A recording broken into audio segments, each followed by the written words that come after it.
हाँ प्यारे बच्चों, जैसा कि कल तक की क्लास में हम लोगों ने पढ़ा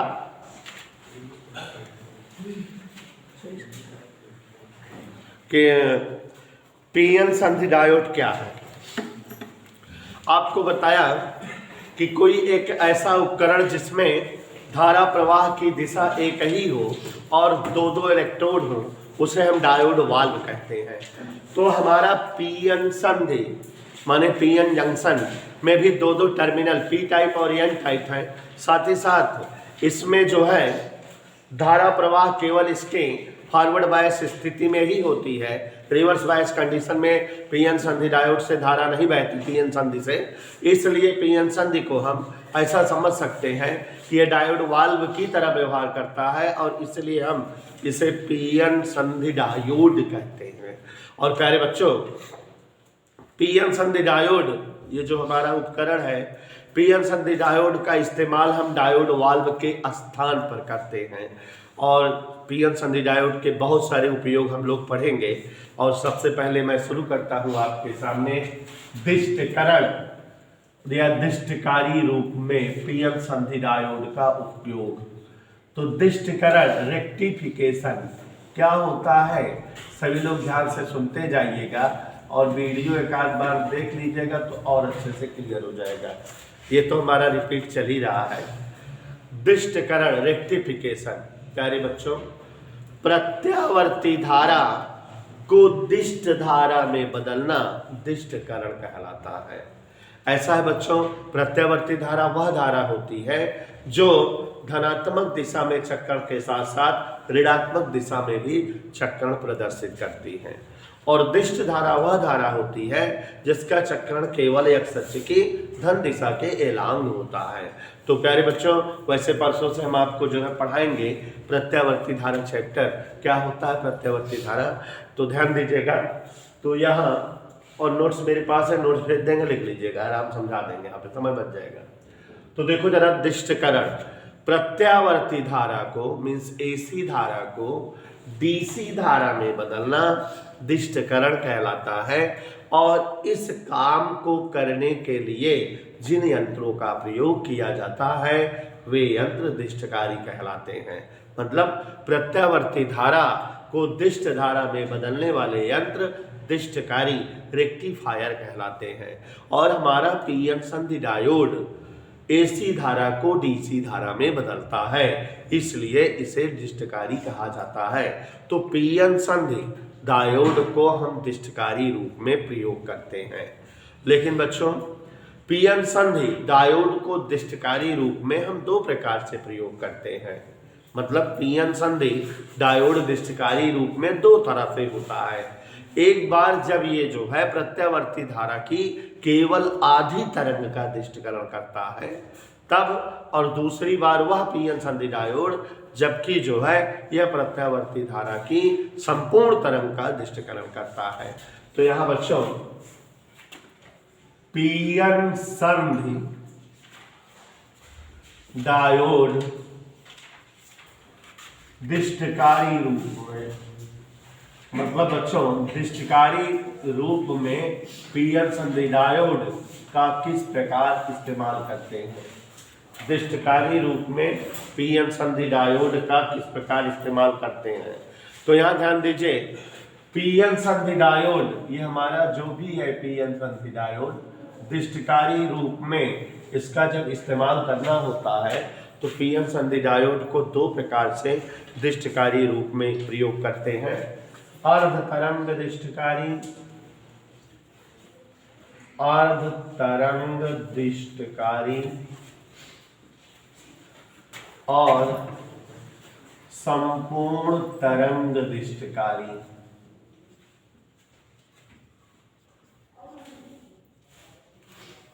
परिभाषाएं क्लियर हो जानी चाहिए बच्चों सभी को, ध्यान से देखिए जरा।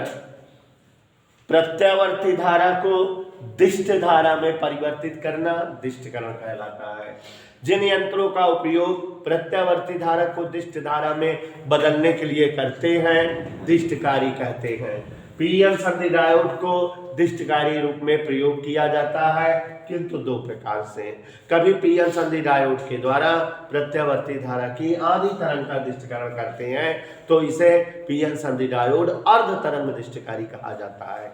और जब प्रत्यावर्ती धारा के पूरी तरंग का दिष्टकरण पीएन संधि डायोड द्वारा किया जाता है तो इसे पूर्ण तरंग दिष्टकारी कहा जाता है।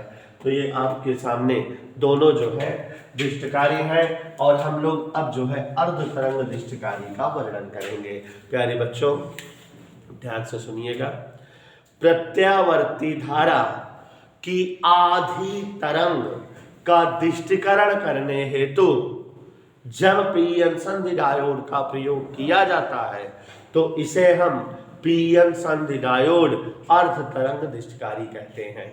और बच्चों क्रियाविधि और रचना आपके सामने है। पीएन संधि डायोड को अर्ध तरंग दिष्टकारी रूप में प्रयोग करने के लिए सर्वप्रथम एक ऊंचाई ट्रांसफार्मर लेते हैं। ऊंचाई ट्रांसफार्मर दो ऐसे कुंडलियों से मिलकर बना होता है जिसमें प्राथमिक कुंडली मोटे तार की कम फेरों की और द्वितीयक कुंडली पतले तार की अधिक फेरों की और बीच में पटलित क्रोट होता है। तो प्यारे साथियों यहाँ इस तरह से मोटे तार के कम फेरों वाली ये हमारी जो है प्राथमिक कुंडली है किसी ऊंचाई ट्रांसफार्मर की। और अवनीश बेटा ये पटलित क्रोड है, ये इस तरह से ये सब पटलित क्रोड है और ये पतले तार की अधिक फेरों वाली ये हमारी जो है दूसरी द्वितीयक कुंडली है ऊंचाई ट्रांसफार्मर की। यहाँ पर ऊंचाई ट्रांसफार्मर में प्राथमिक कुंडली का नाम AB, द्वितीयक कुंडली का नाम CD।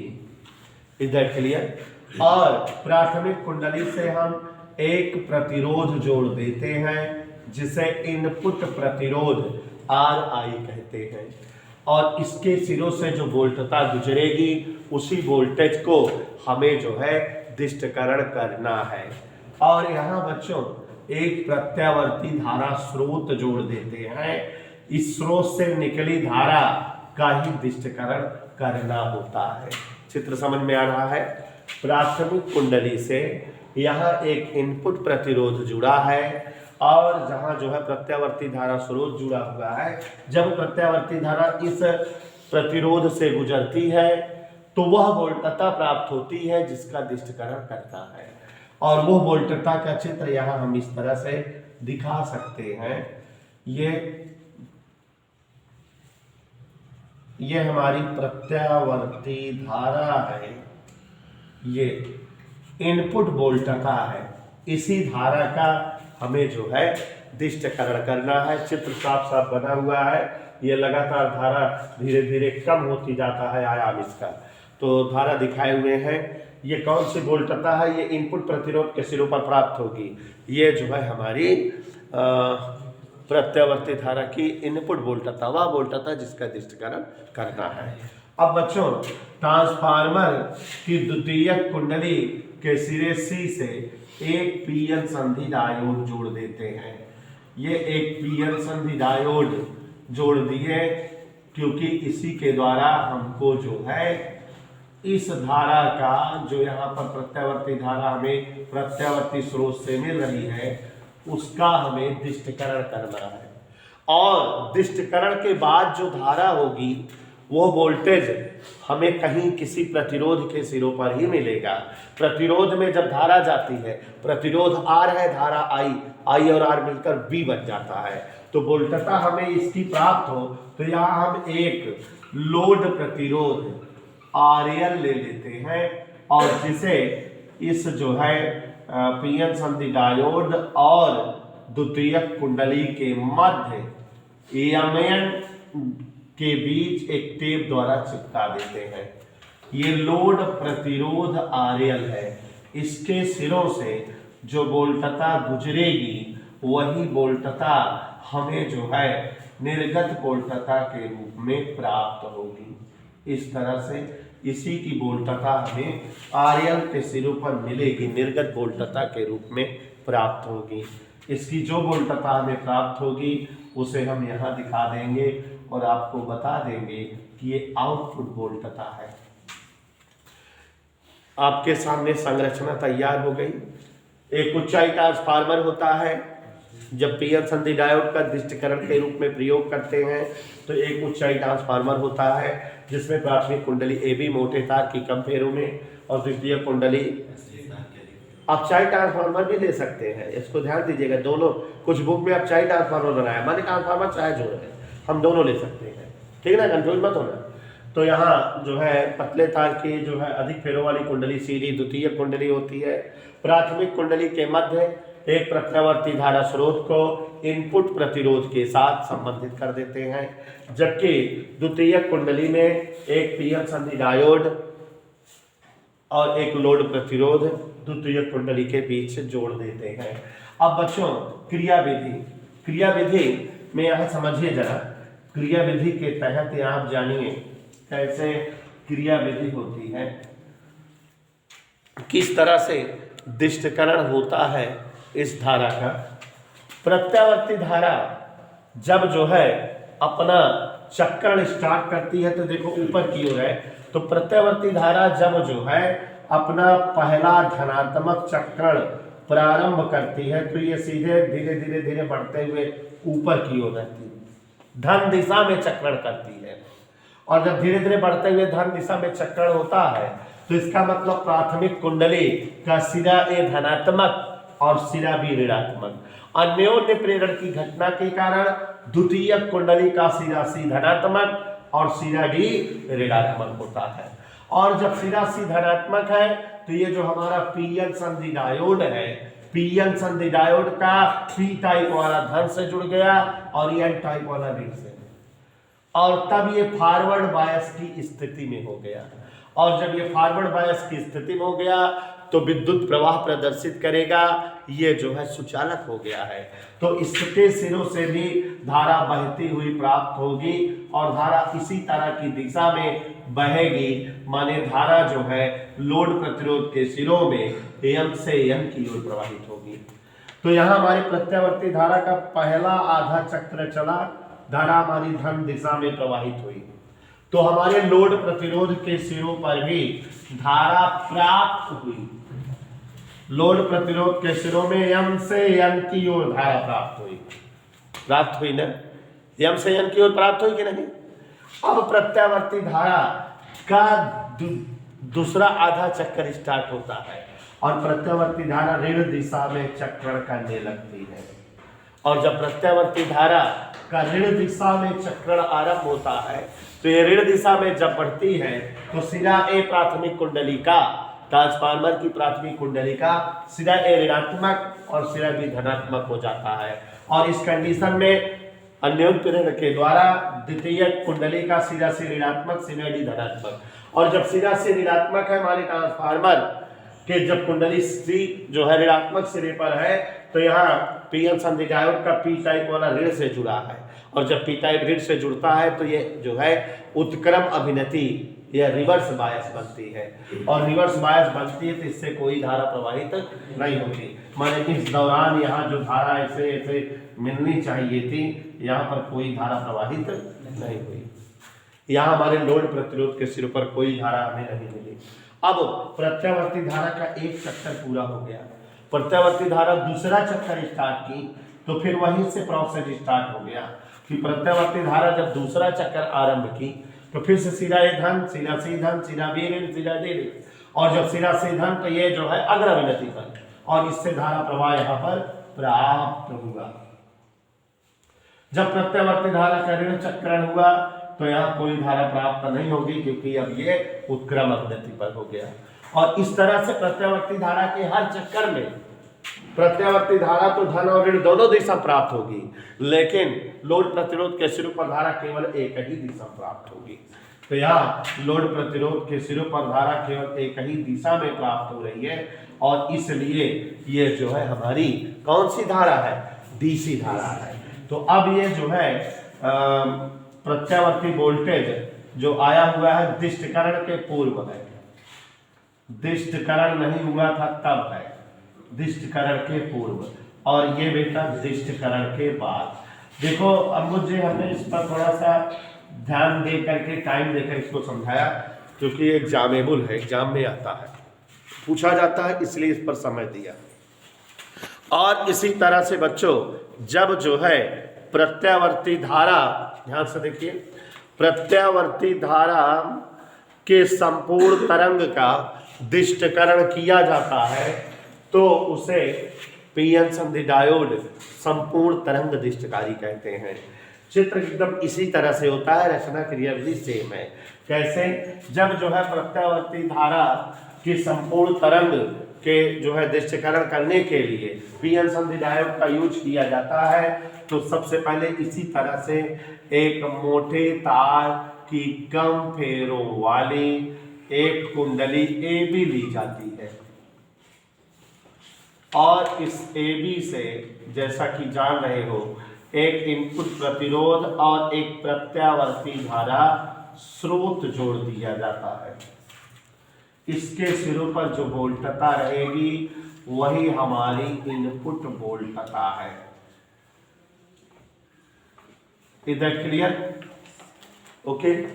और साथियों यहाँ पटलित क्रोड होता है और ऊंचाई ट्रांसफार्मर की द्वितीयक कुंडली पतले तार की कम फेरों वाली यहाँ CD, जिसके टर्मिनल C और D होते हैं। और जब प्रत्यावर्ती धारा की संपूर्ण तरंग का दिष्टकरण करना होता है तो हम द्वितीयक कुंडली के सिरे C व सिरे D दोनों से अलग अलग डायोड जोड़ देते हैं। माने प्रत्यावर्ती धारा की संपूर्ण तरंग का दिष्टकरण करने हेतु दो पीएन संधि डायोड का इस्तेमाल होता है। एक पीएन संधि डायोड का पी टाइप वाला टर्मिनल C सिरे से और दूसरे पीएन संधि डायोड का पी टाइप वाला टर्मिनल कुंडली के D सिरे से जुड़ा होता है। और बच्चों इस प्रकार दोनों डायोडों और द्वितीयक कुंडली के मध्य एक लोड प्रतिरोध M और N के बीच RL जोड़ देते हैं। ये डायोड D1 है और ये डायोड D2 है। लोड प्रतिरोध के सिरों पर जो भी वोल्टता मिलेगी वही वोल्टता हमारी आउटपुट वोल्टता होगी। ऐसे मेरा अनुमान है चित्र सबको समझ में आया। ठीक है, तो कंस्ट्रक्शन हो गया बेटा।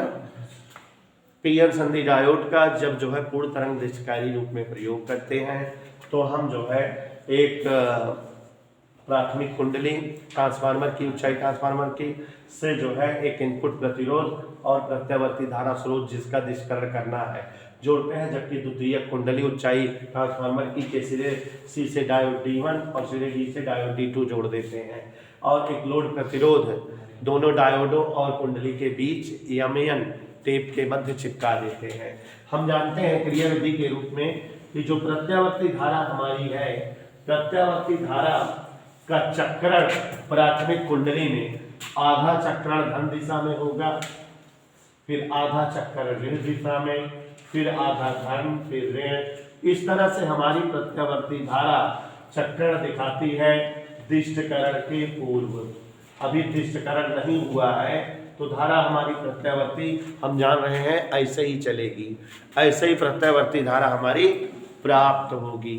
तो अब बच्चों इसका दिष्टकरण करना है तो अब दिष्टकारी धारा जो है हमारी आप जान रहे हो EMN लोड प्रतिरोध के सिरों पर प्राप्त होगी। कैसे?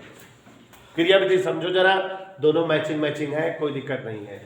जब जो है प्रत्यावर्ती धारा का प्रथम आधा चक्कर प्रारंभ होता है, प्रत्यावर्ती धारा धन दिशा में चलना प्रारंभ करती है, तो इस दौरान प्राथमिक कुंडली का सिरा ए धन और सिरा डी ऋण, द्वितीय कुंडली का सिरा सी धन और सिरा डी ऋण।